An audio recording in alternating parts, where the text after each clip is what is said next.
switch to sports mode. Hold it in the road. When you get so mad you can explode. Hold it in the road. Bro, just stay focused on your goal. Don't let them crack the mold. The finish line straight ahead, bro. Hold it in the road.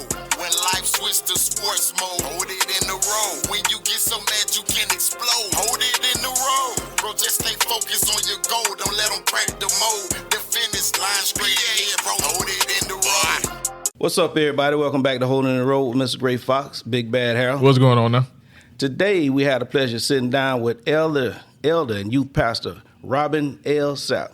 Pastor Sapp, how you doing today? I'm doing fine. Just great. Okay.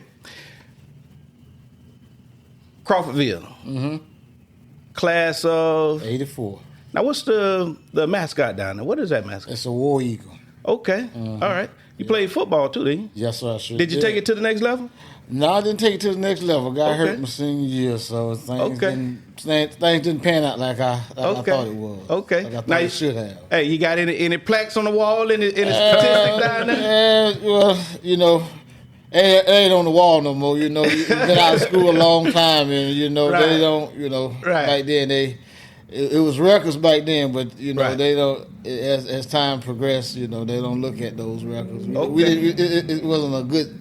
It didn't keep records like they. Okay. Do right now, yeah. Okay. What position you play? I played running back. Okay. That's what's up. Back, ran track, played, you know, That's what's up. different sports.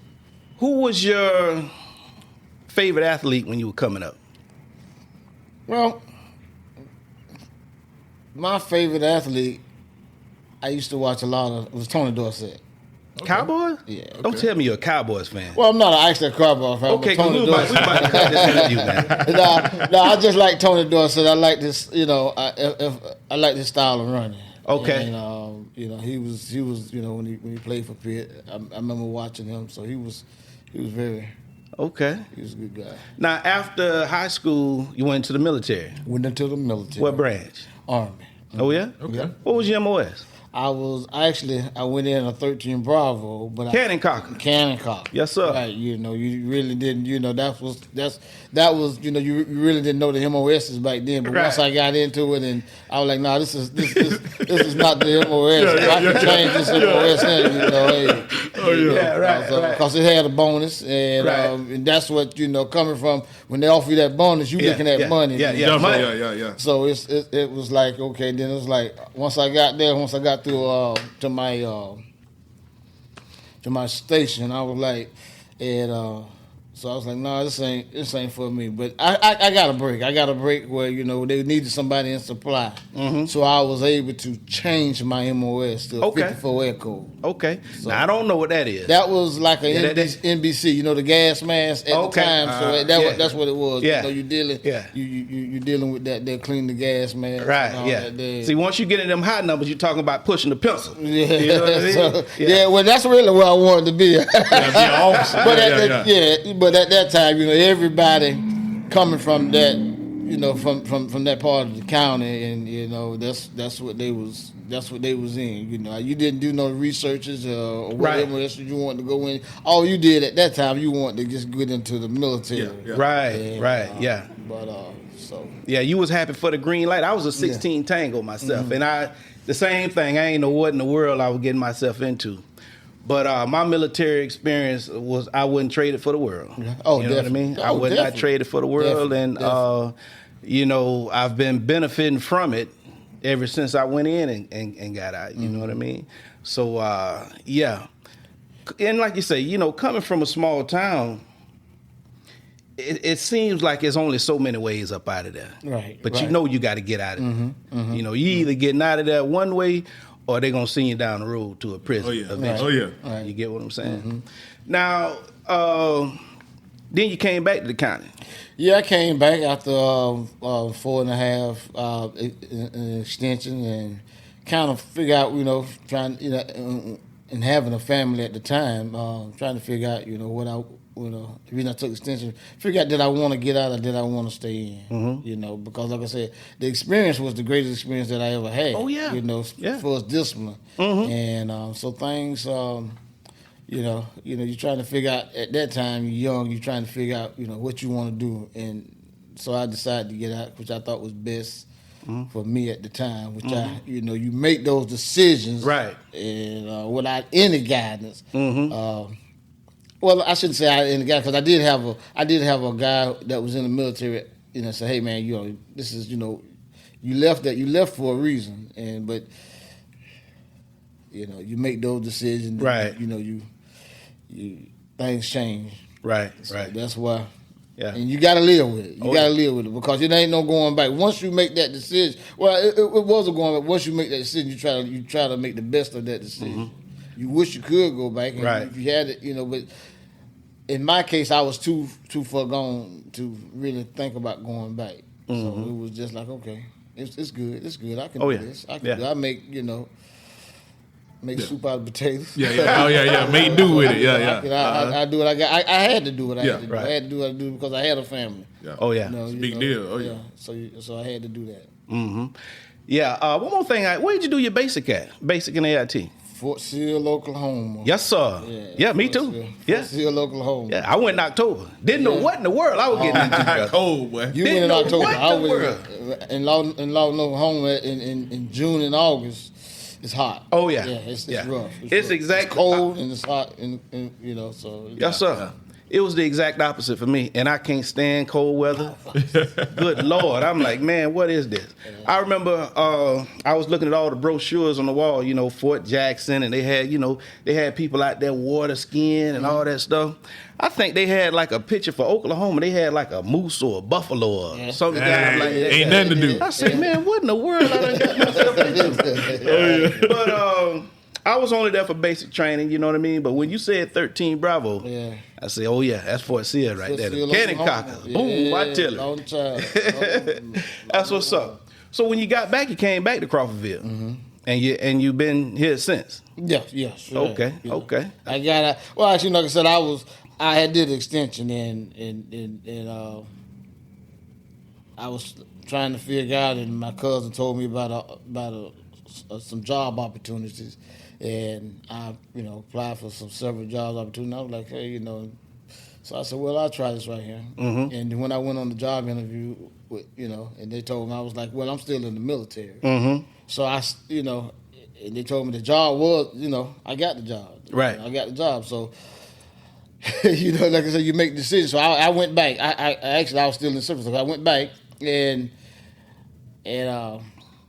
knowing what you got, knowing that you got a job, and knowing that you got a job too, and my ETS date was getting at the end. So I was like, well, and I guess that's why I say to people, don't never think about what you do before you do it. Sometimes it's just you got that opportunity.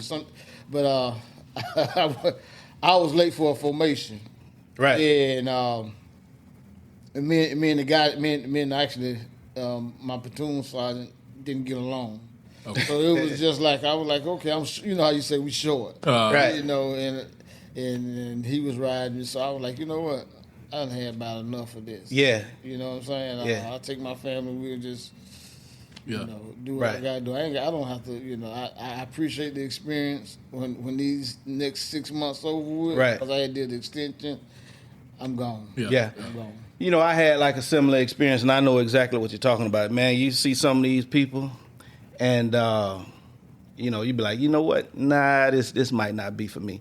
Now I love my military family. Mm-hmm. You get what I'm saying? I mean, man, I met some of the best people. I'm talking about lifelong friends. We had a great core of people that I work with. And we still communicate. Things like that. Same here. But yeah, man, I just seen it. Hey, look, I'm gonna be and got myself in some serious trouble. I might wind up in Fort Leavenworth or something like that if I stay here long. So check it out. You got out, you came back, you got your a job. When did now was your father a pastor? No. Father wasn't a pastor. No, father. My father wasn't a pastor. I had some good. I was in the church. Now, when I got out of the military, I wasn't. Religion wasn't a, Wasn't thinking about it. Wasn't thinking about it. Right. I was just thinking about living and, and being in my 20s. Mm-hmm. So I'm doing what 20-year-olds do. What they do, yeah. Oh yeah. Right. But I always, like I said, I always go back to you raise a child.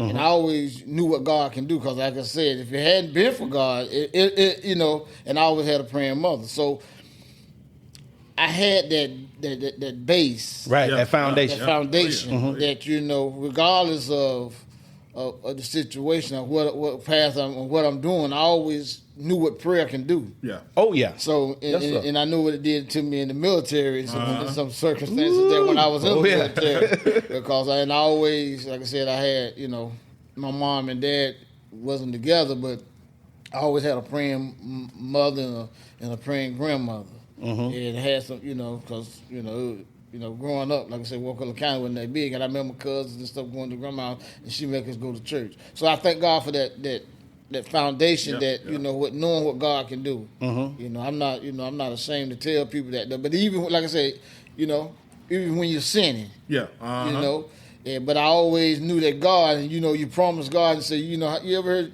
the term say, well, God, if you get me out of this, or if you do this, Never do it again. Never do it again. I ain't gonna never do it again. And didn't know that that when God knows everything. Yeah. Oh yeah. Oh yeah. And even I think about it now, even when I was saying that, knowing that I was going to go ahead, You're going right back. I'm going back. Yeah. Because and we don't realize how powerful at that age and at that time as maturity you do. But at that time, but we got a loving God. Yeah. And that's why, even to this day, I appreciate the strong the will that God had on my life, because He knew that He knew what He was going, what we was going to do before we do. Oh yeah. And I didn't know that at the time back then. And it comes with wisdom and comes with opportunities and things in life that happen in your life. So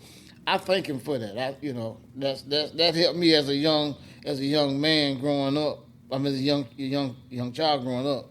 That that God always, as I look back over my life, coming from, my father was in my life, but he wasn't in my life like a father's supposed to. Right. And growing up, you take me, what I did, I took a little bit of, my friends and stuff that was in a father and mother, a family structure of life as we see, and I took a little bit of that as I was growing up once I started having kids, in doing that, they're trying to, balance it out, balance my life. Oh yeah. Whether you like to take little pieces of puzzle. Sometimes you don't get it right, but it was just that one thing missing, and especially me having two boys, so it was you take that up growing up. You take your life experience, what you growing up, and how you want your life to be. You got to take control. You got to what the word is to build off that to be a better person. Right. And like I said, it was years in that there until I had a realize that, hey, you know what? And I'm not ashamed to say, I was doing what I wanted to do. Right. When I got out of the service, I didn't, I was, and when I say doing what I wanted to do, I was, I wasn't doing what God wanted me to do as a parent. Yeah. Right. Until I had till God woke me up, and I was like, my wife was going to church. She was taking my kids to church, and then you seeing that. Then it was like, the Lord spoke to me and said, hey, you know what? You say in your mind what you want to be, what kind of family you want to be, and what kind of man you want to be. And I looked, and I was like, that was my rude awakening. That was my path. And this right here was like 10 or 12 years after I say about 10 or 12 years after I got out of the service. Right. And on my job, and realized that, that he, he came to me and said, hey, if you want to be the parent that you want, you see, and what you in your mind that you want to be, you need to get closer. You need to trust me a little bit more. Absolutely. You need to trust me. Oh yeah. Absolutely. Trust me. How important not only is the family structure, how important is that father in the family structure? I would say it's very important. It's very important because, especially, it's we have a role, and God instructed us to have a role. It's very important. I mean, that's just to teach, to educate, to give guidance, and to give love. See, and that's one of the things that we don't want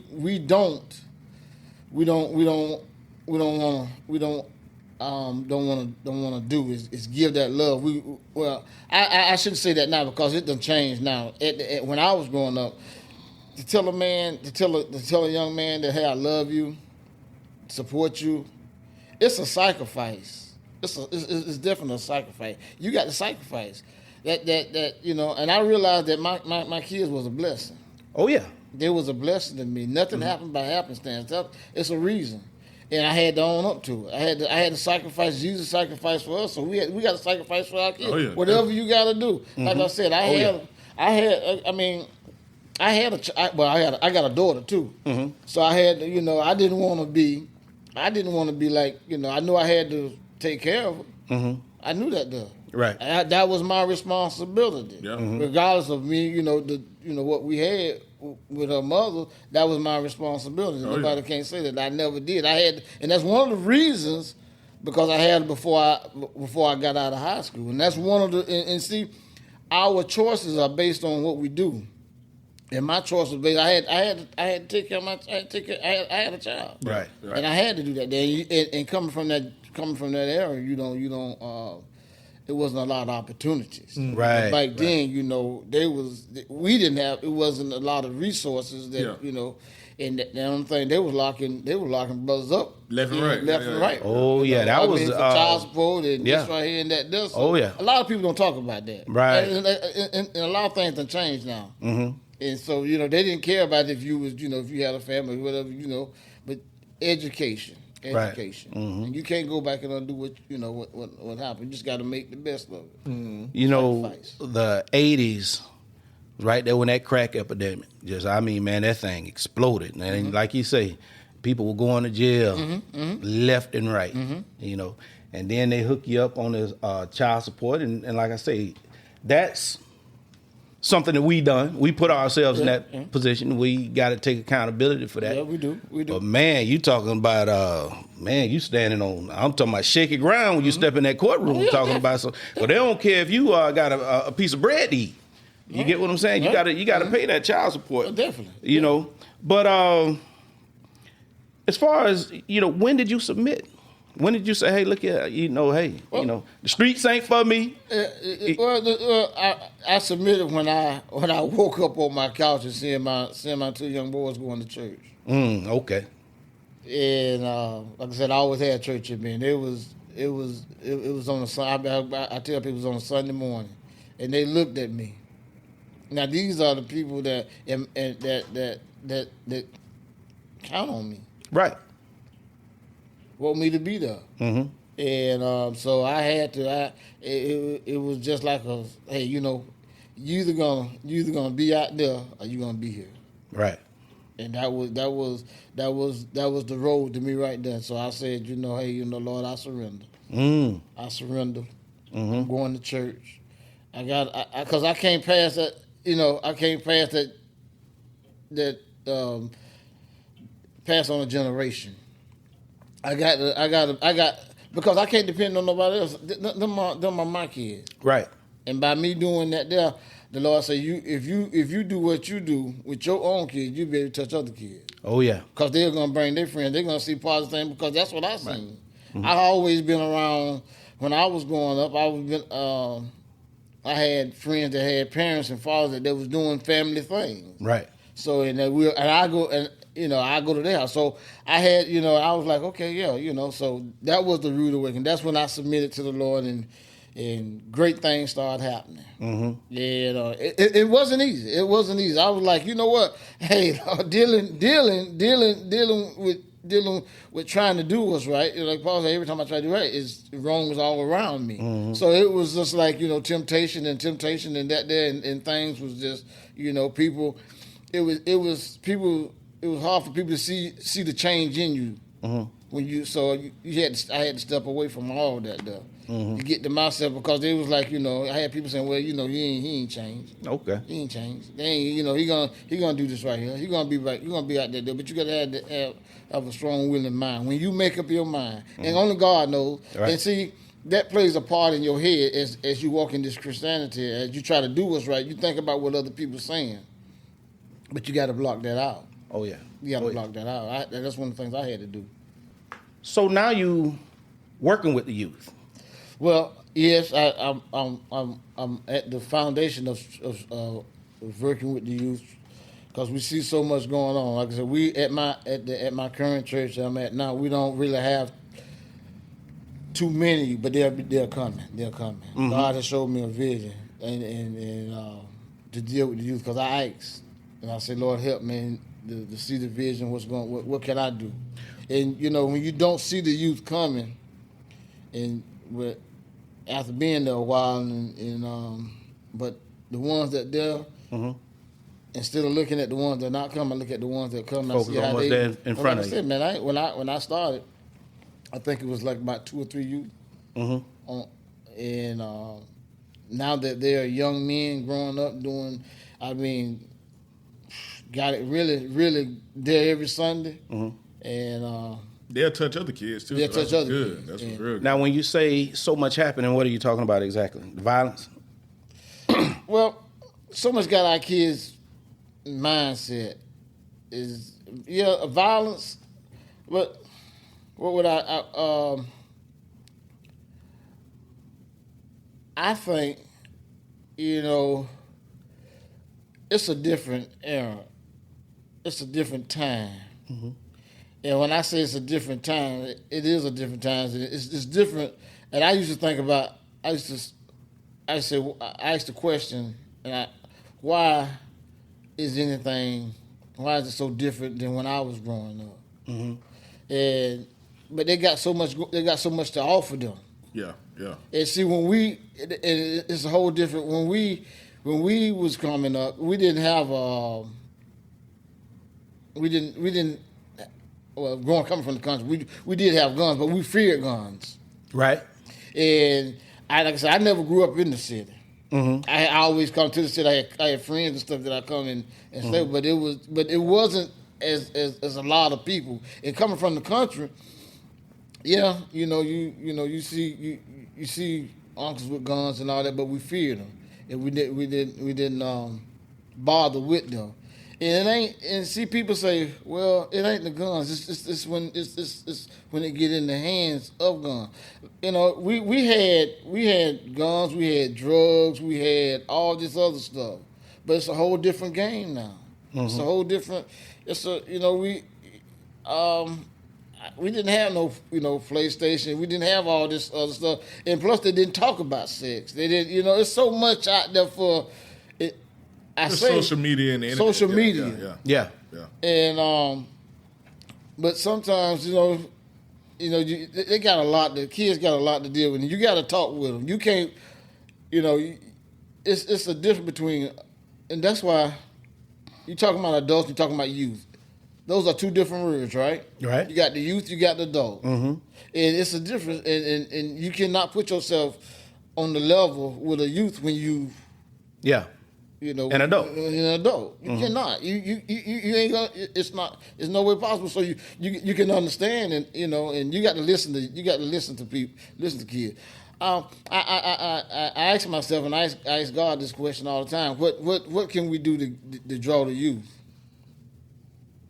You just got to pray, and I ask God because God let Him do the drawing, right? And work with what God give you, right? I want to ask you another question. How do you feel? Because you say what to draw the youth. Because I don't know if you heard or seen. It was a church up in Atlanta, and they got the rap music playing up in there. How do you feel about that? Well, you see, that's a very good question. So that's where we done changed, because you hear so much where it's a lot different from you ever heard that question? It's a lot different from when you grow up. Yeah. Of course it is. Yeah. The Bible ain't changed. No. Right. The Bible ain't changed. Mm-hmm. It done. We want to appease to a generation. Mm-hmm. And we take the words of the Bible and change it because, like I said, the Holy Spirit reveals it. Like I said, you read something in the Bible, and God might reveal it a different way. Mm-hmm. But we take, as pastors, if you just stand on God's word, mm-hmm. we want to appease the people. We want to go with what they and it's good. We want to entertainment, mm-hmm. instead of just saying, hey, the word say for itself. Yeah, the word is the word. Yeah, the word is the word. It ain't changed. Yeah. It ain't from Genesis to Revelation. It ain't changed. Right. It's still the word. Right. It might God might give it to you in a different way, but it's still the same. Yeah. And we want to get up there and the generation, they like to entertain. They like to be entertained. Well, we do this and we do this right here and we do that there. Yeah. Yeah, ain't nobody doing that no more. Ain't nobody doing that no more. It's a different era now, but the word ain't changed. Yeah. Right. And see, and that's what we lose, because see, that's what we lost a whole generation. Because when I was coming up, and I know it wasn't. Like I said, I came from a Wakulla County where we attend Sunday school. We did things with youth. We went to Bible study and all that there, and but we were still kids, and we feared that there. But now, and I understand with the work, with parents working and stuff and all that there, and now we don't allow And like I said, I love listening. I'm a music lover. I listen to all genres. I listen. Mm-hmm. It ain't what you listen to. It's what you take in and how you perceive that. There. I mean, I look at that there, but it's a time and place. Right. And you ask the question, what I think about that. My opinion on that there is, if it don't interfere with the word, you got to give them the word. Mm-hmm. I mean, all this right here, like it's like. When I was coming up, you couldn't wear dresses. You couldn't. I'm sorry. You couldn't wear pants. Women couldn't wear pants, and you can't do. And they doing this holy dance and all that. There, it's how you teach that. It's how you handle that. When you take it to a whole another level, and see, we are not judges. God is the judge. He'll give you discernment and say, hey, hold up, and you got to stand on that. You got to stand on your principle. What God give you. You can't, And that's probably why, I have a lot of trouble, because people want to be cool. Like, yeah. So it's like, if I don't do it this way, they're gonna get rid of me. If I don't do it this way, God make room for you. And they tell the preachers, the Bible say, some gonna receive and some not. Oh yeah. Mm-hmm. And the thing is, if they don't want to receive if I put you there, they don't want to shake the very dust off and move on. Mm-hmm. But they want to say, well, I do this right here. We allow this and look the other way. Yeah. I mean, it's nothing wrong. Me personally, and I might get some throwback on. There's nothing wrong with praise dancing. It's nothing wrong with it's how you incorporate it. Yeah, yeah. It's how you incorporate it. Yeah. You get them there. You teach them. Hey, you know what thus says. You set these things up. Mm-hmm. You set these things up. And love them in spite of. So now, like I said, but you can't get them there with no Luke and the Two Live Crew. You know what I'm saying? Shake what your mama gave you. No. You get what I'm saying? No. Because then, hey man, I thought they played good music here. What happened? You're not gonna man, I just heard that on New Year's, and now y'all wanna switch the game up on me. Yeah. So I think that standard you set, you should keep. Exactly. I agree. It used to be that Kirk Franklin was the closest to bridging that gap between hip hop and gospel, and now, like he said, what just recently happened, it seemed like they just going over the edge. It has to be. You have to be able to distinguish the two. Yeah. You should be able to. You want to reach the youth and you don't want no nightclub. You don't want no nightclub. You're right now. You don't want no nightclub. You don't want no nightclub in the church, right? Because like I said, the nightclub. If you're gonna do that day, it's like side. It's like side on the fence. I mean, straddling the fence. You got one leg over there and one leg. It ain't gonna work. Yeah, right. You either be for God or you don't be for God. That's me. Either you're gonna live for God or you're gonna be out there in the street. I can speak on that because you can't have. You can't have. It ain't gonna work. It ain't gonna work. You're gonna love one or hate the other. Right. So I mean, you're gonna either be over there or be over there. And when you and because the reason I say that because I side straddle. Right. I mean, I was like, okay, I go to church. I just be a church member, and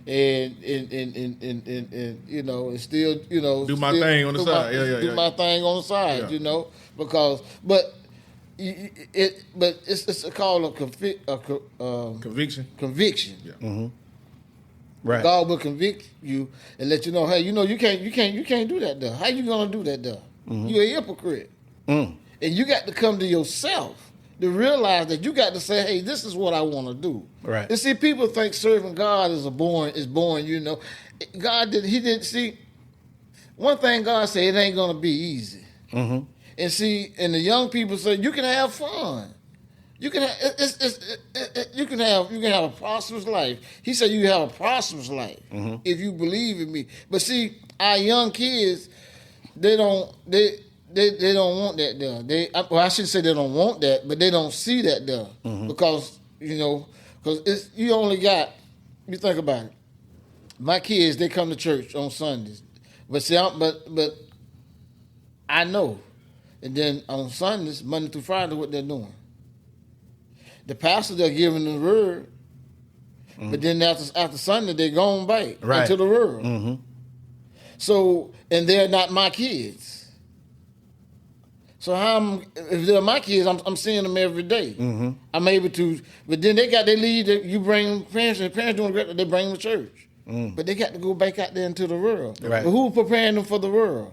So this is like, okay, well, I can sit there and I got them on for a couple, and kids, they mindset, their attention span is short. Sure. So I got to get that word in them. I got for they leave. Yeah. And I'm prepared to ask God to give me a word. And sometimes it might not come until the day before I got it, a minute before I got it. Yeah. But I got that short period while they're there. But then they gone. Yeah. They got Mondays through Friday through Saturday. Yeah. Living in the world. And that influence is strong. Is strong. Yeah. It is so strong. It's overpowering to what my pastor, my youth pastor just said this right here. Yeah, but by Tuesday, hey, it ain't going. They be like, hey man, they I'm just one. Yeah. And if they was in my household, but us as parents got to do better. We got to and I understand. They got the word. Yeah. We know. Hey, we living in a world where, hey, back in the day when we was coming up, the jobs respected family and respected the church if you had to go to church. Right. But now,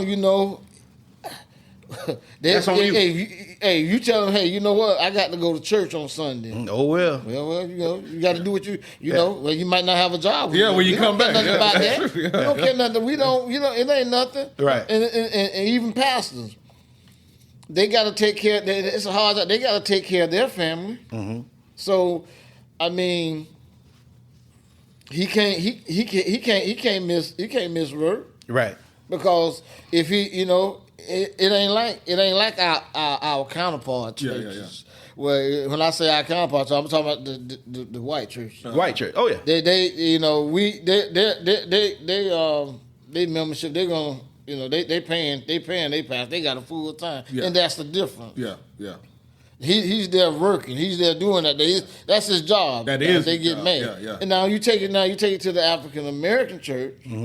And when I say African American, I'm talking predominantly black churches. Right. We believe we preach on tithe, but then if we preach on tithe, they're trying to get in our pockets. But the Bible says tithe, and that's one thing I don't. I know about tithes. I know about 10%. But you look at the Old Testament and the New Testament, it's different. And when you talk about tithes and offering, but we don't want to do that. Then so how do we compete and have the funds, because I have had the opportunity to go in. I wanted to know about how do you know, what are y'all doing? What are some of these churches that I say predominantly white? What are y'all doing to keep the youth? And you know, I really wanted to see. I wanted to learn. I went to several services and hung out with the pastor of the church and but one thing I did see. What's that? That they paid. And they was able to do things. Yeah. And he was a full-time pastor. A full-time pastor. Right. So he was able to lock in and talk to and do things and make sure and check on the youth and make sure and implement some things. Yeah. See, you know, like I said, I'm at a small church congregation, and COVID hit, and people, you know, see, we get mad. So, well, I'm not gonna do this right here, you know, and I'm not going out there. We get so upset because one little hiccup. Yeah. It make you think, is you really for God? Well, you know, this person do that right there at church, and we got to deal with so much finances. Yeah. See, they don't have to deal. Well, I don't know. I should say that because I don't know everything, but and we got, you know, we know about tithing. We know that though. Right. We know what we're supposed to do, but do we know what the church operate on? How do you know they got the funds? It's just like the government. They got the funds to do this right Whatever here. they want to do. Yeah. Right. Well, you know, at that Pastor Sapp, I think throughout, you know, I know in my lifetime, you see so much misuse and mishandling of the funds. Right. You know, when it comes to what should be done or what you think should be done, you know, with the tithes. And you know how it is, you know, pastors, drip that, riding in something big, exactly. Living in something, you know, just beautiful. And the church is right in the heart of the hood. And you don't see that reinvestment. So other people just start to see like, nah, man, now you start to see, you know, a little lick there. You know what I mean? They just hitting a lick, very well. You know, getting over. And that word spread and people just don't want to give because of the misuse and mishandling of, you know, what they may see of the funds. Not saying that's necessarily true, but you just don't see that reinvestment back into the community. And, you know, now you got chaos. You get what I'm saying? Exactly. So even with what we were just talking about as far as the word not changing and things like that, you know what they say when you give us an inch. Exactly. You talk about like dress, something like that. Hey, man, you know, you ain't got to wear that because, you know, back when we were coming up, man, you know, hey, you had to put something on to go to church. And mama and daddy gave you a little change. If you ain't had nothing but a little change to put something in the collection plate. You have to, yeah. Now, look at how we dress and going to this. And you know what? And you're so right. You get what I'm saying? Exactly. I mean, you like you say, there needs to be some type of distinction between the club and the church. But man, that line is gone. But the thing is, though, see, it's something called, well, it ain't something. It's called the Holy Spirit convicting you. You come there, and I have seen people transform from this attire to another attire, a dress attire, right? Because they say, well, the Bible say, "Come as you are." Right. It does say that. That's you can't dispute that. It does say that though. So you come. But okay, then you got religion is a transforming thing, right? You expect I'm 58 years old, and it's my first time coming to church, and I have no idea, but I'm coming. I know about God. I heard what God can do, so I'm coming to church. I'm coming as I am, right? But then let God do the transforming. Renewing of your mind. I don't do the things that I used to do. It's a process where, you know, look how he came, and we want to look at him. See, when I see people, when I don't open the Lord open the door. When I invite people to come and want to change their lives, I don't look at what they got on because I can't change their life. Only God can change their life. Right. And so when you use that, when people use that term, they come in all different sizes, different shapes, different dress codes or whatever. And then they might come the next Sunday, and they might come the next Sunday. But somewhere you got when you start growing in Christ, and you know what God these tight pants. Tight pants ain't no longer an issue. You know, you want to dress for the Lord. Amen. You want to do things for the Lord. It's a growing thing. It's just like when I was a child, I spoke as a child. I did as a child, but when I came a man, I put away we don't even think like we used to think. No, It's the same thing growing with Christ. I don't even my whole outlook when I was going to Bible school. I got a whole different look on what God can do now. It's a growing thing, and that's the same thing with our youth. If we get them there.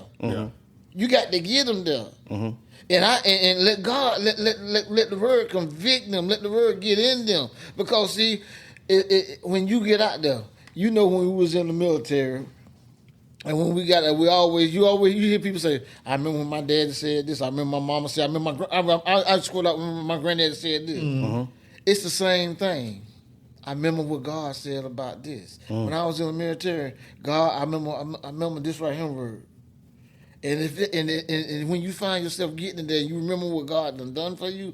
It's always you can draw, and that's it. It's just like you got to get there. You ain't gonna hear it. We got TVs and we got recorders and we got all this right here, but you got to hear it and you got to get the word in you. It's the God in you. Right. I once had an uncle, and I learned this right here, and I go back this right here. He was a preacher. He was a very known well preacher, and he got up and down. When I became a preacher, he's like, I spent a lot of time with him. And I was like, when I was growing up as a little boy, and we had this package store, and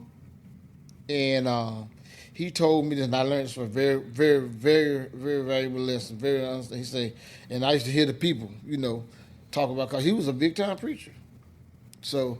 As you hear people, aunts and uncles and people in the community talking about him, and they never would. I don't know if they ever said anything to him, but they never. I used to hear him all, in talking about them.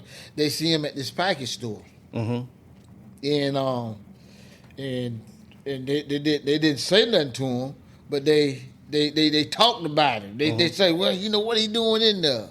He doing this right here. So. When I became a preacher, I asked him about it. I said, they used to talk about you in the community. You were going to the package store. He said, yeah, I know. He said, but I can't live for people. He said, but none of them ever really came and asked me what I was doing in there. Right. But they always had their thoughts, and that's an opinion. And I said, what? He said, He said, I smoke. He said, yeah, I know you smoke. He said, they had the cheapest cigarettes in the county. So why would I want to go? I'm about saving money. Right. Why would I want to go? He said, if they had something, they had the same thing. Yeah.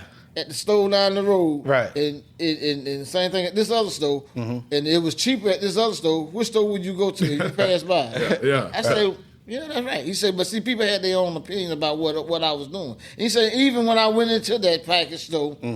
He said the woman behind, she knew who I was, and I was able to when I went in there, I didn't drink, but people they thought I was doing it. Right. They ain't never seen me.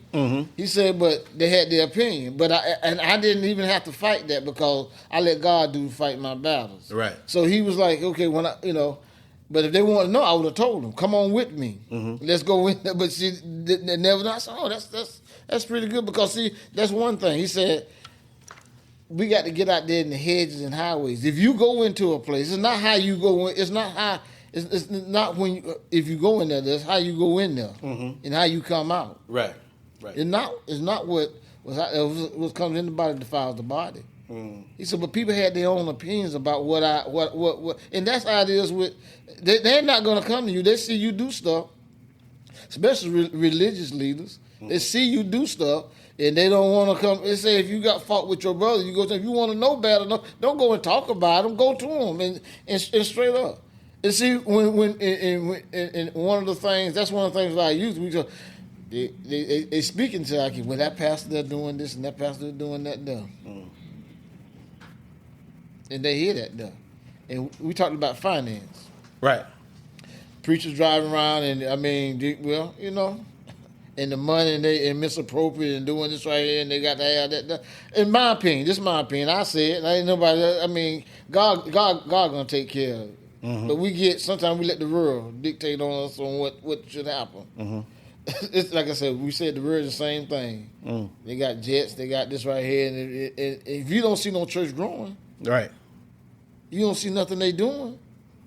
They making that. I mean, these, and that even on the level that we're in, they want everybody want to be want that title. They want a church. Yes, and it's a lot of work into churches because you got you.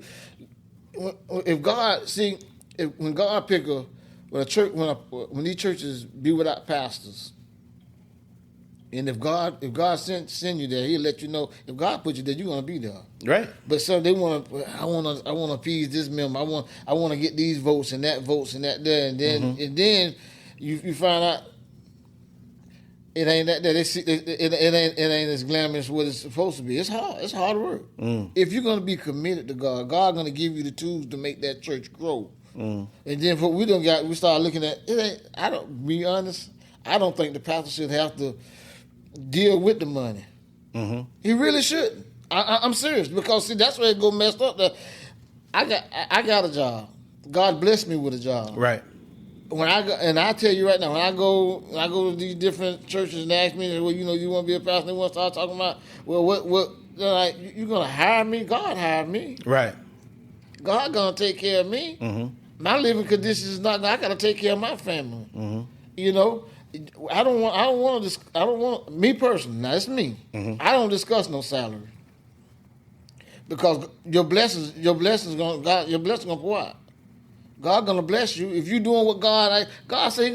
You got to understand that. I know people are gonna say refute that though. They're gonna be like, hey, he's saying all this right here. But if you believe in God, mm-hmm. He done bought me this for 50-something years. Mm-hmm. He gonna take care of me. He done provide for me.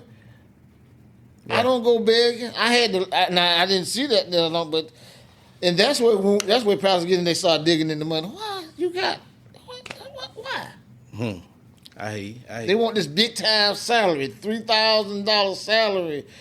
I went to my the white church, and it'll pour out the blessings. The church gonna grow. If I go to a church and the lights on, you think, well, why should I take? I mean, the lights on. Why pay me? You need to pay the lights bill. Right. Yeah. Well, I think the white church are not dealing with the same economic struggles that we deal with. Exactly. You know what I mean? So definitely. they're able to pour out a whole lot more, than we are. We got to, like my daddy say, you got to hang on to your pennies as long as you can. You know what I mean? All right, Pastor Sapp, we're going to switch gears here a little bit. Okay. Now, you came up at a time where, probably like me, I came in on the tail end of a functioning community mm-hmm. when I was coming up. Right. Even in my little small town over there in Apalachicola, mm-hmm. Florida, there was black businesses on the hood. We had a functioning community. Mm-hmm. Was it the same way in Crawfordville? Y'all had black businesses and things like that, Well, we didn't have black businesses as to say we had places that. I remember one red store mm-hmm. that and you can consider that's a business, mm-hmm. but you also had these little like my grandmother. She had a big freezer. She sold soda waters and different things like that on her porch, and we, mm-hmm.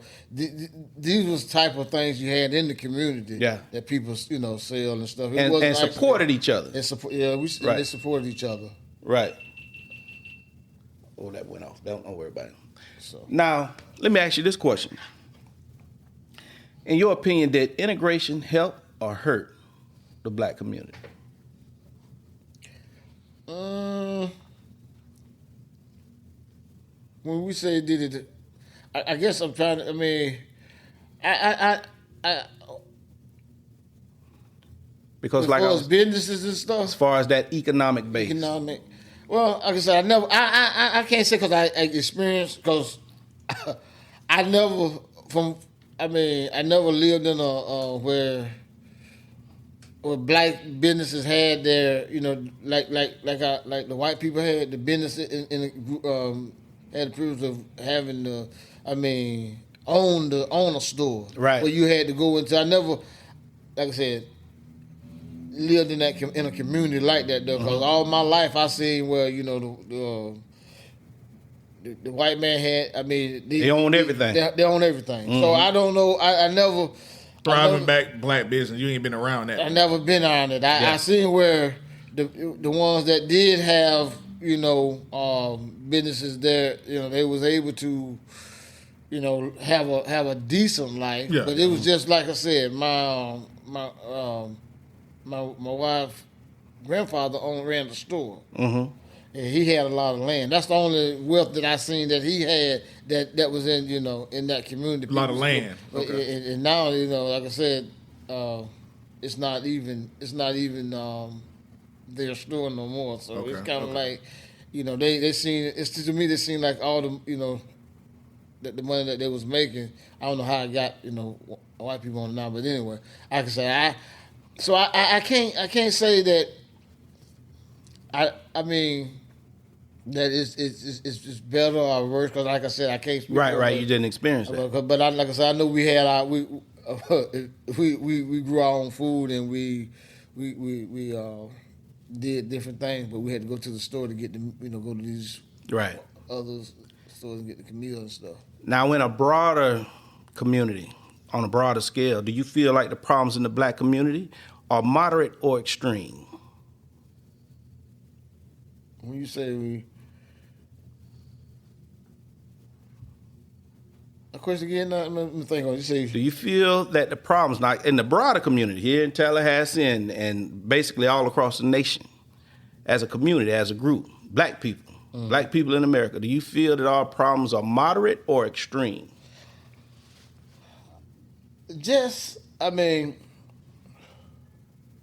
I feel like it's extreme.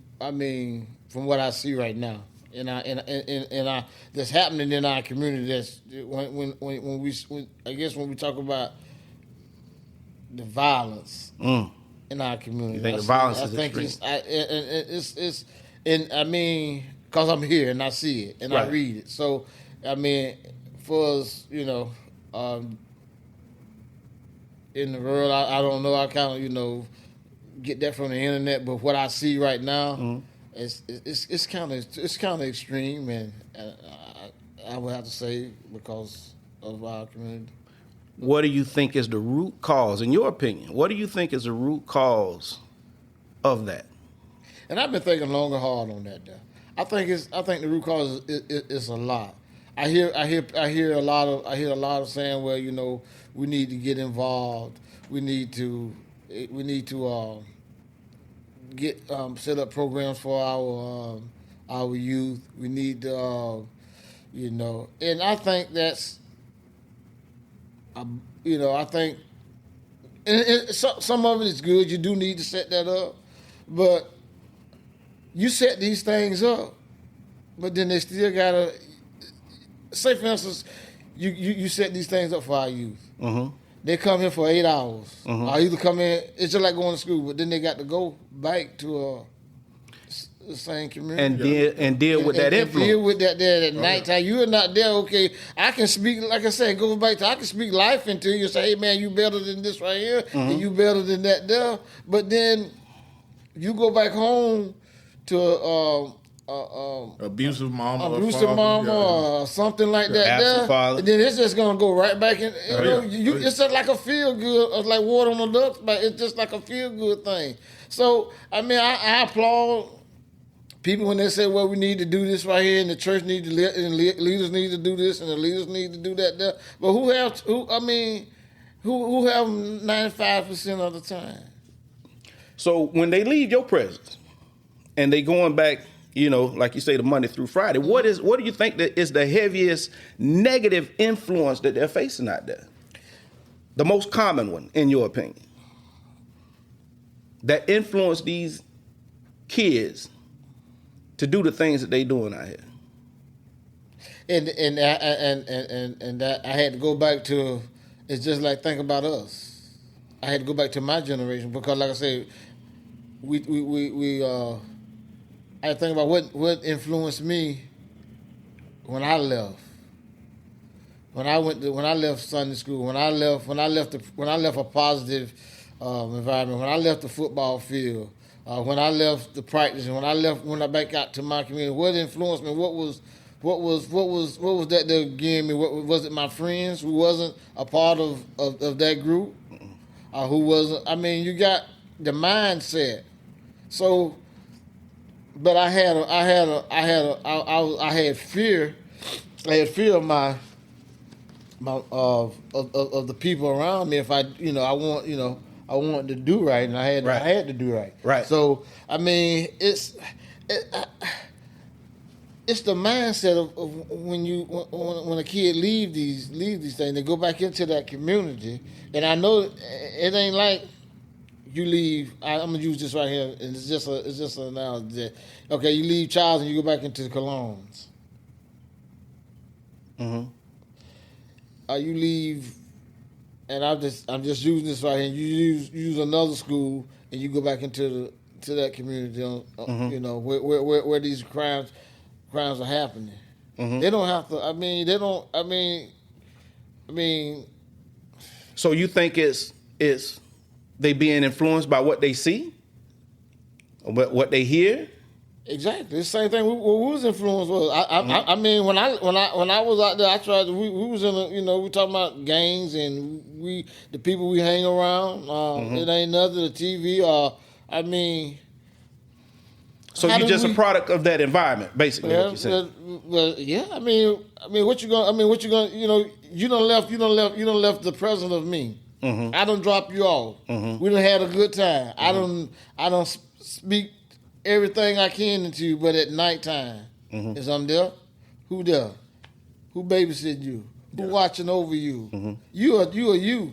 Mm-hmm. I mean. You're not an adult. The parents are still responsible. Oh yeah. They're still responsible. Yes. They're still responsible. Mm-hmm. I mean, I don't know how many times people say, well, can you come talk to my son? I can talk to him until I'm blue in the face. But what you doing? Right. Yeah. I can speak life into him. Mm-hmm. But at the end of the day, he got all that information. What are you gonna And I done told him you got to make a choice. You got my number. Mm-hmm. You can call me anytime. Yeah. Right. But it's a choice. Do they choose to? I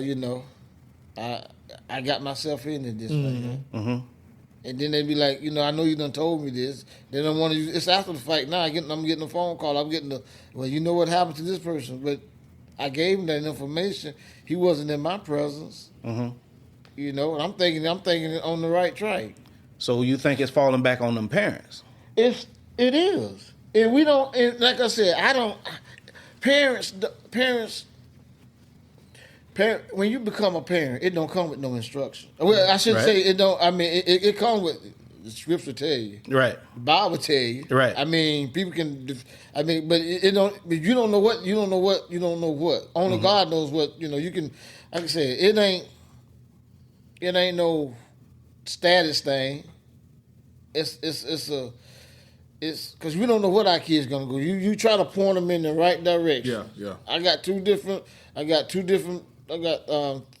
kids, and all three of them different. Yeah. And they got different attitudes. But my job is to make sure I be fair with all three of them. Mm-hmm. I can't treat them all the same. Mm-hmm. But my job is to be fair. Mm-hmm. But I can be fair, but I can't treat them all the same because they got they three different people. Yeah. So go back to that foundation you was talking about earlier. Give them a foundation. Give them that foundation, and you got to stay. Because see, I understand, and I struggle with that because see, I understand. It's single mothers and single fathers, and we gotta work. And we don't, we don't have the we think that and we got ain't nobody giving us food. Ain't nobody turn on the light to be the person that God wants you to be. It comes with some sacrifice. Oh yeah. I mean, if I'd have knew what like I said, we always say, if I knew what I knew now, Right. I would have waited. We try to wait it, but things happen in our lives that we have no. Just happened. I shouldn't say we have no control over. We made a choice. We all made a choice. We made a choice. Yeah. And we knew that. I go back to it. We knew that if we have these encounters with the opposite sex, that this is potential. Mm-hmm. If you don't know, it's one thing, but we knew. Yeah. Right. Yeah. And but at that moment, I don't know what mindset we in because things happen. It's a responsibility. Yeah. Yeah. And so when you step out of that, then you into a whole different. Then you just like, and that's what happened. I mean, like I said, I'll be honest with you. I tell you, I didn't know nothing about no fatherhood at 15. Right. I was just having fun. Yeah. Right. Having fun. Oh yeah. Right. And at that time, now even you know, it wasn't no sex. They wasn't even talking about sex in class, not in school. Now it's one thing if you know. It's just like I knew what a gun can do. You know what a gun can do. Right. Now, if you tell me, I ask this question: Do you think a 16-year-old know what a gun can do? Yes. Right. 16-year-old, absolutely. Right. Yeah. I don't think he know the consequences that fully understand the consequences of what come behind fooling around with that gun. So if you do you think a 16-year-old know that it's wrong to break into a car? Yes. Right. Yeah. But again, I don't think he know all the consequences that goes along with breaking into a car. I used to break into cars myself, to be honest with you. You didn't know the consequences? Oh, I knew the consequences. Right. Yeah, I was just knucklehead. Yeah, I done it anyway. Right. You understand what I'm saying? And that goes back to what Brother Harold was saying, is that it's a choice. Yeah. Right. Do you know that if the law says it's a curfew, and you know that they've been flashing on TV that you ain't supposed to be out after a certain time. Mm-hmm. It's like say if you know these things and you continue to do them, then I kind of like it's one thing to don't know, but to know and to that's saying like I don't care. Yeah. I really don't care. Yeah. I'm gonna do what I want to do. Yeah. I knew that I knew that it was wrong to talk back to my elders. I knew to respect them. Mm-hmm. I knew that was wrong. Now if I talk back to my mama, the consequences of it's me coming getting right slapped then. in the mouth, Right then. If, immediate. If I put myself in this position, and see, I think we done got to where we think it's cute when you see it on videos, you see it on TikTok and all these when these kids are doing these talking about they're right there and that there, and they think it's cute, and then in their mind. As a child, they think it's cute too. It's okay. Exactly. Yeah, it's okay. That's what the disrespect until they get you in trouble. Until they get you in trouble in the elevator. So if it was good when you was 3, they think it's good as 5, and then they just elevate. And they think they can come in there and just say what they want to say to you and do what they want to say to you. Yeah. Let me say this, because I was just talking one of my brothers out there, and I was telling him about a friend that we have, and I seen a video of her son doing one of those handshakes where he doing like the little, twisting up his fingers or whatever with the other dude. I said, man, I wish I could talk to her, but I don't even know how to approach her. And this is a good friend of mine. But approaching people about their children, no matter how good your intentions are, be delicate, could land you in a fist fight on the spot. And that could escalate to anything. Yeah. So you kind of like, man, because I would hate to hear something bad about the child. And you see something as a man like, no, that ain't it. But like you say, some parents think that foolishness is cute. Yeah. See? So you hit on the parents, and I'm in 100% agreement with parents when you start talking about solving a problem, but then it turns into how do you approach parents and how do you... Well, and see, that's the thing. It's just like I go back to it. The word never changed. It's just like if you have fought with your brother, you don't go to him right then because see, you got in order for a person to hear you, they got to be able to receive. Yeah. And you don't know that if you don't know. And the formula that I have found, I really pray on it. Because if say for instance, I see something bother me in my spirit, but and I'm praying to God. I ask me to go to that person, and let them be able to receive. It's just like you got to be able. You can't do it because you don't know if they're going to receive it or not. Like you said, when you tell somebody about their child, you don't know what they're going to happen. It's all depends, Lord. I got to. And I see, and I feel you. I see that a lot of times. I was like, I see kids with different. In my mind, knowing that their parents wouldn't allow that, and I was like, and I hear things, and I'll be like, what should I do or how should I do it, Lord? I got to have that confirmation, and every time He give me that confirmation, I'm able to go and ask God to give me the words, the wisdom, and the understanding. Right. And to be able to let them be able to hear what I'm saying. And let you speak through me, because if I do, I'm going to mess it up. Yeah. I might be like, hey, man, hey, man, I seen your child. I seen this right here. Right. Hey, and it's right. Oh, and I have, I'll be like, it just take time. It take time. For these things to happen, because like I said, everybody ain't gonna receive it. It's just like I go back to it. The word ain't never changed. You got to pray about it, and you got to ask God, because if it's really something that you want to do, and it's important to you, and you want, and it's a good friend of yours, and I feel you on that though, because there's a lot of things as I walk and as I go out and be about in this world, but not of this world. I see things and it's trouble me. I got to pray on it, because I can't fix it. Prayer like I said, I go back to that. Prayer is the root. Prayer go places that we can't go. Go indoors, open doors, and all that, and make things happen that we be like, golly, man. And see, and that's how we got. See, we wanna help. But we don't really know how to tap into it, right? Because we don't know how people gonna be receiving it. Yeah. See, when you pray for it, and when God He'll give you that, but you got to be in touch with Him. He'll give you that.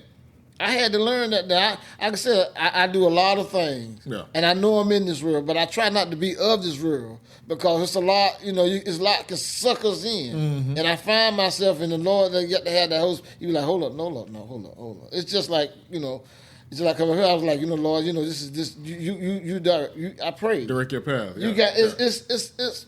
I don't go around with no chain around my neck or nothing like that, but I do know who done got me to where I'm at. Oh yeah. It's not no happenstance. It's by God's divine will that we are here today. And people don't like to sit there and give Him glory, but I got to give Him glory to let people know that this who brought me a long ways, man. Oh, yeah. I could have been dead, and I guess, and that's one of the things I pray to God. Asked me to relate to the young people. I try to understand. I don't be quick to judge. Yeah. To young people, because you don't know the mindset of those young people. That's why I go back to you and say that when they got to go back into their environment. Right. I go back to my house with my wife and kids after I done we done had a good time, and I done sold this right here and telling you, hey, this right here. But at the end of the day, I'm dropping them back off into the environment that I'm picking them in, and hoping, praying that what's around him is not, don't consume him to the point that it's gonna take him away from everything that I done put in. I'm praying, but I'm not there at nighttime with him. I'm not there. His mindset, an idle mind is a devil's workshop. Right. And when you got an idle mind and you laying there at nighttime and you on the weekend, Elder Sapp, you done told me all this right here. Friend got girl, say, hey man, I done been there.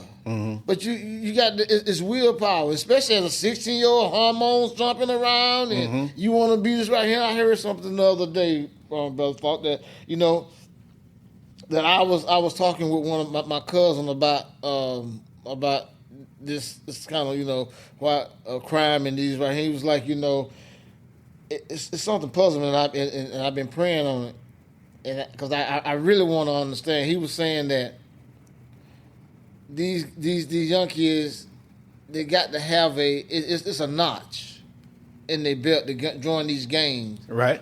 That they got. I didn't know that. I'm trying because I want to be able to. I go to God when I go to God. I ask how we can fight this thing. What you need to know. I want to know what I'm fighting against. You want to understand so you can relate to it. Yeah. So. I was like, he was like, yeah, they got, it's a badge of honor if they go and take me out. Take somebody out on the street. Right. They say, well, I took this person out. I was like, how do their mindset get to that they want to be a part of something that's going to take somebody's life? Right. An innocent person. I just, I either go and say, well, I stole this gun. I'm carrying this right here. Yeah. It's when they join, it's, I'm trying to figure out that. That's where I'm at now, Brother Fox. Is trying to figure out how did they able to grasp their mind, getting them kids' mind to make them, show them so much love that you're willing to do this, to be a part of this. I want God. I know God got the strength to do that. And I want Him to work through me to be able to say, hey, to tell you, hey, what God can do. What did He say? What did your partner say? He was explaining because we had a conversation. Oh, y'all were both trying to figure it out. We was trying to figure out. Yeah. He was telling me because I didn't know because we was chopping it up. It's like, man, how these guns and stuff and how did they get in the hands and why these people are killing these innocent people. I mean, why are these innocent people getting shot and why is there so much going on? Why? We want to know. We was just trying to chop it up and I was trying to he was like, yeah, he mentioned that. That's like, man, I was like, wow. I didn't know that. Let me try to take a shot at it. Could it be, like I say, influence? And when you talk about influence, you not only talk about children that's coming up in homes that's not structured properly. Right. They're allowing violent video games and rap music to be their form of entertainment that they fall asleep playing and listening to. Right. And they want to emulate. So they bring that out into the streets. And they're on these games. They can communicate with each other. They cussing each other out. So you bring that into your neighborhood. You're breaking in houses and cars. You're stealing guns. And I refuse to believe that these kids are getting what is it? The AR-15s, the Dracos, these automatic weapons with the switches.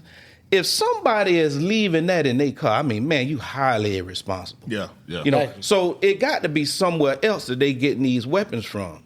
And I don't understand the mindset of you got a problem with somebody, but you finna shoot at them with something that's inaccurate, automatic, and they in a crowd. Yeah. Now I can't figure that one out myself because see, you hitting people that ain't got nothing to do with the problem that you have with somebody else. Now that part I can't figure out, but I know for a fact that music is a heavy influence. Oh yeah. Violent video games is a heavy influence. And when you're talking about porn, check this out. I remember back in the day when I was coming up, the only way you could see some porn is tape. Not only a tape, but you probably can find an old magazine on the ground Playboy, or something. You know what I'm saying? You flip open the magazine and it's a Penthouse or one of these old Playboy magazines. Old Playboy or something. Yeah. Now these kids walking around with porn in their pocket. Yeah. On the phone. I mean, access to Across the world. any type of porn that you could possibly think of. Yeah. So these kids, they need parenting, good parenting, like never before. And I think that's where we fumbling the ball at. So tell me, how do they get a phone? Oh, that's what I'm saying. That's where the parents fumbling the ball at now. Because I know my phone right now. I was like, I just got a new phone. Yeah. And the reason I got a new phone because it's so expensive. Yeah. Right. And I had to wait till. But we want them to. And like I said, I know I've been there because every parent want their child to have the best. Yeah. And be up on things. Be up on things. Mm-hmm. And I got grandkids, and so I understand that, and I had because these kids can do everything on a computer. Oh yeah. And I just, like I said, I was talking to my son the other day, and he was telling me, my oldest grandson, he got a phone, and my wife's mother, his great grandmother bought it for him, and so kind of communication thing. Uh-huh. So my son was telling me, I said, I've been trying to call him, and because he used to call me, I said he hadn't called me and checked on me. So I was like, so he was like, my son was like, we took his phone because he had some older woman. He's 12 years old on his phone. I said, okay. Yeah. So I was like, golly. So I said, well, I was, and I was like, you need to get a handle on that there. Do he need a phone? We got him a phone not without thinking, but we got a phone where we can communicate with him. And because he'd be from his mom to his sister, his mom to his dad out. And, so we got him a phone for that reason, not knowing that, well, we knew what was out there, but we didn't put no boundaries on it. Yeah, right. Yeah, right. We didn't do no. We just got him a phone. Right. That he can. We thought. He didn't give him no structure. Didn't have no structure. Yeah. Bad on us. We talked with his parents about getting him a phone, but we didn't. And now that I got to go back and restructure that thing, and that's the thing. We got the access. We can get on this phone and look up. I had a kid at, matter of fact, had a kid at the occupational place but anyway, he asked me, he said, how did y'all, man, I don't know how y'all survive without a phone. Yeah. I was like, what you mean? These words and all that. I said something called. We had encyclopedias and dictionary. We had to go home and do some research. Open the book. You had to open the book, man. You had to open book, but now you don't have to do that. All you got to do is say Google what this word is. Yeah. And when you do research, and I understand times that when you do research, you study, it gets in you. Yeah. You remember. But all you got to do is say, hey, what that, and to tell that person right there. That's it. That's it. So it's. And I understand that because time have changed. Like I said, people. He said we used to drive Model Ts and all this right here and all that. Time progress, and I understand that. But I always got the word ain't changed. You still got to have some kind of knowledge and understanding of what life is, because life is it can be cruel. It can be cruel. Right. And we have control over this right here. We ask that's the question we ask that. The influence of the kids, and I've been praying on it. Yeah. How they get the mindset, the AR-15s and all that there. We don't. That's a whole nother. I don't understand that. I don't want. AR-15. It ain't conducive for me. What I want with an AR-15. Yeah, what you gonna do with it? What would I want with that though? Yeah. I'm not. Like I said, it ain't the guns. It's the hands that the guns are in. Because I can sit that gun right here. Absolutely. And it ain't going to do nothing. It's just like people say, man, you getting out there on them dangerous highways. That highway, you build that highway and it'll stay out there. Yeah. It's the people on the highways that make this dangerous. I think, like I said, when we're talking about youth violence and things like that. Right. The most dangerous thing is an irresponsible parent. I agree. You get what I'm saying? No matter what influence that you got. Most times in our community, the structure of the home itself is not proper. Right. Most times in our community in the home, you have different bloodlines. Yeah, true. You get what I'm saying? True that. This person from this person and this person from that person. Everybody in the house got a different last name. Right. Exactly. So that parent, right? She got to cater and deal with 6 different, really, personalities. Yeah. Oh, yeah. Right. You get what I'm saying? I get exactly what you're saying. Yeah. So it's a tough job. But we, like I say, taking responsibility, we've put ourselves in these positions.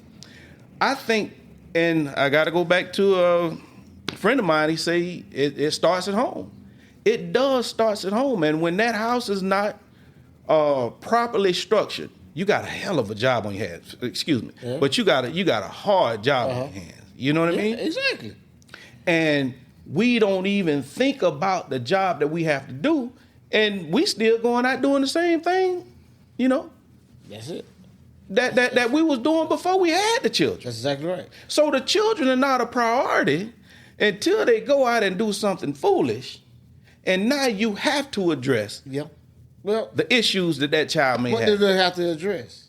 If you got 5 or 6 kids in the household different, what do they? I mean, they have to, by that time, if they don't went out there and did something wrong. I mean, why did you? Like I said, having a kid is a lot of responsibility. We know that. Oh yeah. I didn't. Like I said, I didn't know that though when I was 15. Yeah. But I knew what I knew my actions was caused. You know, I knew what I had to do. Yeah, yeah. I didn't know. I didn't know. Mm-hmm. But see, the thing is, we done, man, to have so many, that's like you said, and I didn't even think about it like that. When you talking about you got 5 or 6 different attitudes, it'll be in different, personalities, and you talking about you see, because normally, the mother is there with those attitudes. Yeah. Oh yeah, nurturing, and foundation. And to nurture that she don't, and she got boys, she don't know how to do it. And the daddy out there, because you look at it, you got this daddy and you got that daddy. But see, what do you know what sex would do? Mm-hmm. 2 people get together. You know the possibility. It's not even pregnancy no more. It's diseases, right? And all kinds of different things out there. Oh yeah. But the most important thing, we're bringing these children into this world, not knowing, because that's where children come from. God created them, and I mean, the education is out there, but are you a heathen? We know. I know. Yeah. I'm using myself. The struggle is to be able to provide. I mean, to be able to be in that child's life. Yeah. And I'm gonna go ahead and go on old school in dealing with baby mamas. Yeah. Mm-hmm. Yeah. Yeah. And then if you got one there, 9 times out of 10, you probably go, because I say, well, I see it all the time. I say, we done been out there, man. Mm-hmm. And we know, I see it all the time in the church. These young cats come in the church with the girls, and they you come to church with me, you doing this right here, but and they be like, the next thing you know, they doing what they want, and then okay, you done got a baby, then they move on. They don't, I'm a nice guy now. I've been there, done that. Mm-hmm. Been to church with you, everything. Everybody like, he going to church. Then you gonna get it, and the preacher ain't gonna say, well, that dude right there ain't gonna. He ain't. Yeah. He ain't the one. You was raised in the church. Yeah. Mm-hmm. I don't know nothing about him. Yeah. And next thing you know, he got you all knocked up. Mm-hmm. Yeah. So I mean, y'all gonna get married? First, it's wrong. Mm-hmm. But I mean, that's what it is. Like I said, I was wrong. Yeah. I was wrong. We always wrong. But I said, I knew, but didn't know, and didn't care. Right. Because it was me. Yeah. But it's wrong, and that's why we done broke that down. Like I said, knowing and not knowing. Mm-hmm. Yeah. I tell them quick. Yes, sex before marriage is wrong. Yeah. Right. Now, whether you heave to it or not, because the mindset that you're in, I knew. Yeah. Mm-hmm. Didn't know the consequences down the road, and I can tell you the consequences. But it's set up different. Some, so you with this guy, he loved me. She loved me. So you done, especially is you at 16, at that age, thinking about marriage? No. Right. No. What man at 19, 20 years old, he done got a baby. He thinking about it's survival mode. Studied. It's survival mode at that point. Exactly. Yeah. It's exactly. Right. It's very few, and it's very few that you might find that been married that long and still. Yeah. And that's why you have so many different baby daddies. The information that I give from the wisdom that I've gained through my life, I tell everybody that I come in contact with, men and women, that if you love a person enough to have a baby for them, that y'all should love each other enough to get married. So you'll have that proper structure. Right, Yeah. right. Now, most times, nah, man, we good. Mm-hmm. And then that cycle just continues. There you go. You said it. And, you're in a jam and your child in a jam. Yeah. Now you and her are in a situation where y'all got to do what y'all got to do. Yeah. So that's the part that that we have to find a way to not only promote, because we was talking about this in like the last video that we made. We have to get on that campaign. Yeah. We have to promote healthy, properly structured families. Yeah. See, you don't see that no more. Everybody want to go back to the Cosby Show and all this other stuff, but you have to come up with a modern idea about how to promote healthy, properly structured families. Yeah. And you're so right. Now, we're living in, like I said, we're not living in the Cosby in That era, yeah. in that era. Yeah. Right. Now, if you do find yourself, and like I said, I do marriage counseling, and I tell people, and I get into depth, because marriage is very sacred. So when I do marriage counseling, I see people come in there, and I ask the questions. I say, how many kids y'all got? They tell me how many kids they got. How many kids? And then some say, well, I got this child right here, and I got that, and she got two from a previous relationship. I say, okay, now you got to understand. Now, y'all coming together, y'all want to be married. You know that he got a this man got a responsibility as a man, as a father to his outside child. Whatever the reason, I don't get into the reason why he's not with the mom on the outside child. Right. You're with the father Right. of the outside of your children. You got a mirror. And just like he got the father of these children you got from this other, he got a responsibility over him. Now, don't get down the road and be saying, well, you know what, because you know what y'all entered into. Yeah. What God put together. Have y'all prayed on? Y'all need to go think about those things, because those things are going to come up. Oh, yeah. And those things are a big part of your of the structure of, because you're not just marrying Her. you're marrying her children. You're saying you knew that there before then. The whole Don't worry situation, about what their daddy can do, because if he's a man, he's gonna do what he's gonna do. Right, Don't be right. talking about running over there and just right here. And Yeah. you need to be. He got to be. If he's a man, he need to be in their lives. Yeah. And see, and don't have no animosity. Just like if y'all wasn't fussing and fighting when y'all created them. Right. Y'all was laying in bed. Y'all wasn't sitting there saying, whatever Yeah. situation y'all was in. Y'all I just wasn't cussing each other keep it out. real. You You know wasn't what I cussing mean? each Yeah, other yeah. out Oh, yeah. then Oh, yeah. and talking about child support and this Yeah, right here. yeah, Y'all yeah. was loving up. That same thing. Y'all just disagreed and realize that you should have put God first, but now you realize what God gives you is a second chance. You realize that y'all ain't right for each other. Now, what you gonna do Yeah. to raise this child? That's the priority. That's the priority. Y'all obvious y'all ain't together. She finna go on. It's the same thing over him. Yeah. And that's where the disconnect go, because you got people that you got. It's not the kid's fault. No. It's not the kid's fault. No. It's not the kid's fault. Let me say this.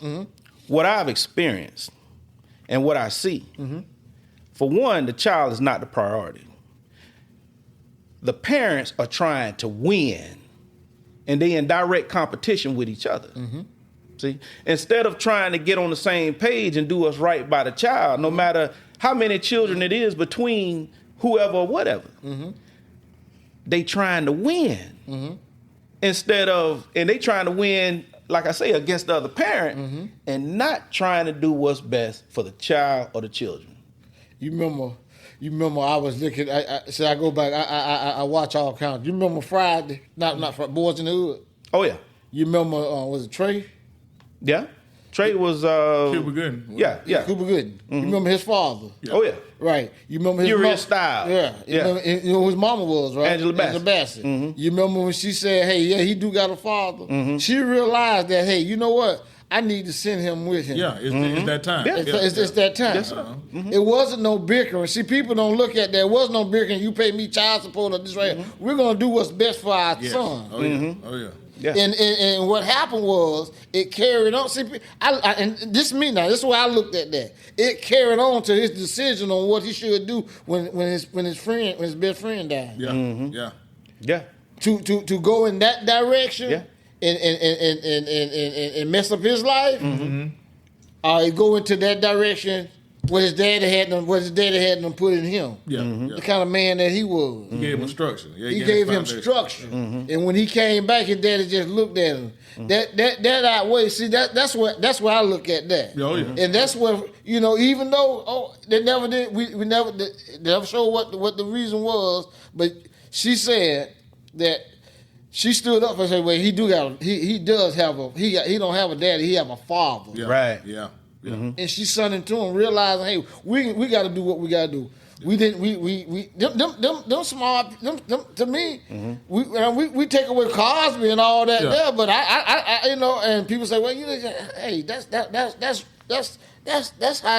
real life." Yeah, it is, and I think that's the disconnect. I mean, they didn't show nothing about what he when he was paying child support or nothing like that there, but he was a man trying to raise his son in an environment, and what he was his son was in an environment. Oh, a bad one, yeah, a bad environment.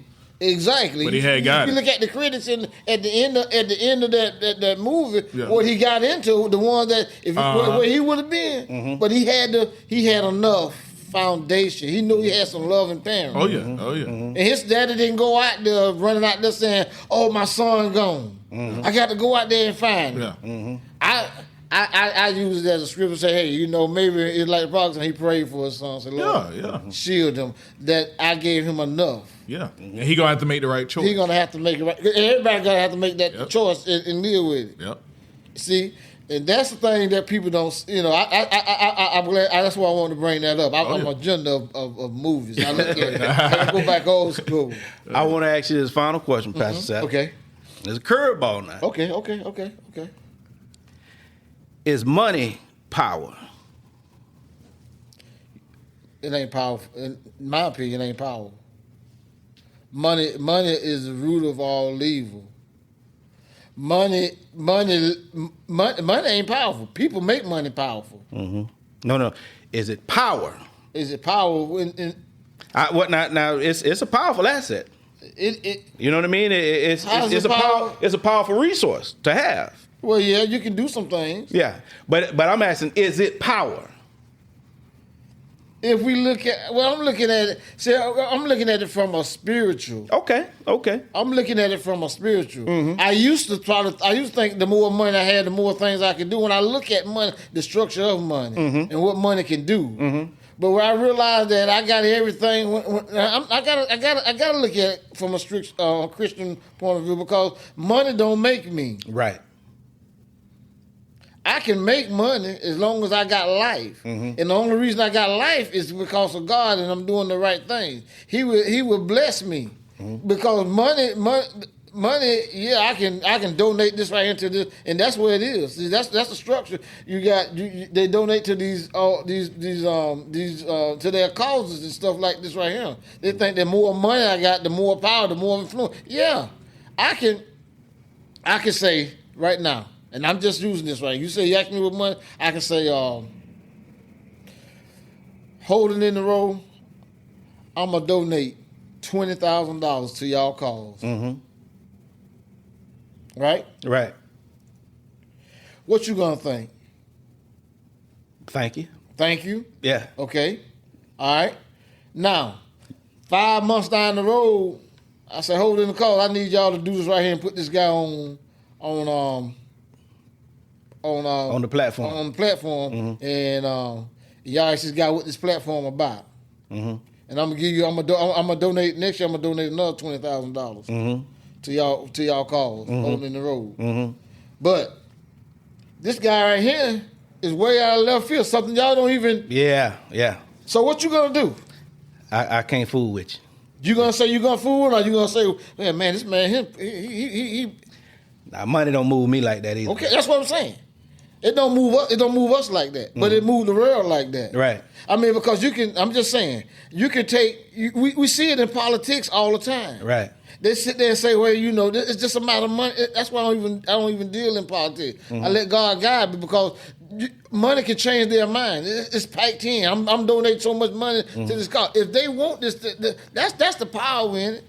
It don't move until people get the mindset like we got. I'm gonna stand for what's right, what my cause is. They can come in here and say, that's how it is though. That's when money come in at right there. They want to control our minds and control our cause. You got all these followers, but then they want to say, "Well, then and we get sucked in." You don't know what my $20,000 donation is. You're gonna say thank you, but down the road, then I'm like, bro, I donated some money to him. I got these guys, man. You need to get there, and he come in here and say, hey, man. On the road, I got what this guy here, man. This guy here this ain't nothing we promoting. Hey, I'm like, and we need to get him that $20,000 back. Right. Hey, but give him his money back. Yeah. We appreciate you, good brother. Yeah, and then if you don't, then they're gonna try to. What they're gonna do? They're gonna try to sabotage you. Right. They're gonna go and talk about you and say and start working behind the scene while you up here doing good. They can be like, okay, man, you don't own this building, but I know the owner owns this building. Right. So I'm gonna go work with him and say, hey, man, get the guys. Let's Tear your platform down. Change, raise the rent. Yeah. Raise the do this right here, this right here, and that there. You know what I'm saying? Yeah. So that's. When we talking about, you ask me, is money powerful? It is in a way, but we allow money to be powerful. Right. True. Right. When we change our what we stand for. Right. Change your morals and integrity. Change integrity.